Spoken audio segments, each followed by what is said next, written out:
திருச்சி மாவட்டம் மருங்காபுரி வட்டம் ஜமீன் கலிங்கிவெட்டி கிராமத்தில் அமைந்திருக்கின்ற அருள்மிகு ஸ்ரீ பட்டத்திருச்சியம்மன் கோவில் காப்பு கட்டு திருவிழாவினை முன்னிட்டு முதலாம் நாள் மண்டகப்படிதாரர்கள் நடைபெறுகின்ற நாடகம் ஸ்ரீ வள்ளிதிரம் என்ற நாடகம். உண்மையிலேயே இன்னைக்கு நாடகம் ஒரு வித்தியாசமா தான் இங்க செஞ்சிருக்காங்க. எப்படிப்பா? ஏன்னா ஊர்களில் நடிகர்களுக்கு டீ காப்பி வாங்கி கொடுக்கறதே பெரிய விஷயம். ஆமாம்.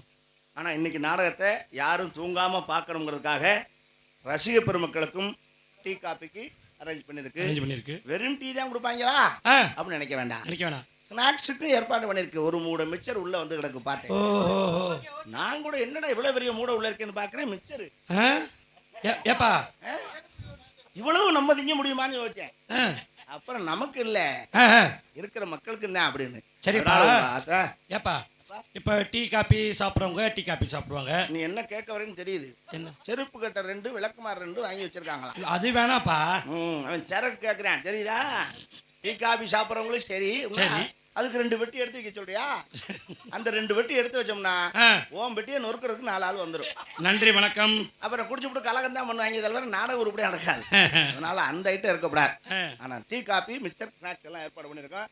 நல்ல திருப்தியா சாப்பிட்டு தூங்காம உட்காந்து நாடகத்தை பார்க்கணும் உங்களை அன்போடு கேட்டுக்கொண்டு, ஒரு கிராமத்தில் ஒரு பழமொழி சொல்லுவாங்க, வீட்டை கட்டிப்பாரு கல்யாணத்தை பண்ணிப்பாரு.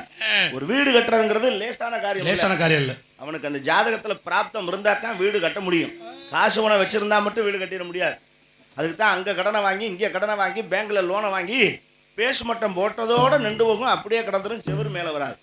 அது மாதிரி கல்யாணத்தை பண்றதுக்குள்ள யாருக்கு கஷ்டம் தெரியுமா? புரோக்கருக்கு தான் கஷ்டம். பொண்ணு வீட்டுக்கு போகணும், மாப்பிள்ளை வீட்டுக்கு போகணும். அடடா அவர் சொல்ற சைஸை பார்த்தீங்கன்னா புரோக்கரு பொண்ணு இந்த பொண்ணு கிடைக்க நீங்க கொடுத்து வச்சிருக்கோம். ஆமா, குனிஞ்சதெல்லாம் நிமிராது. அப்படி ஆனா உண்மையிலே நிமிராது. அது ஏன்?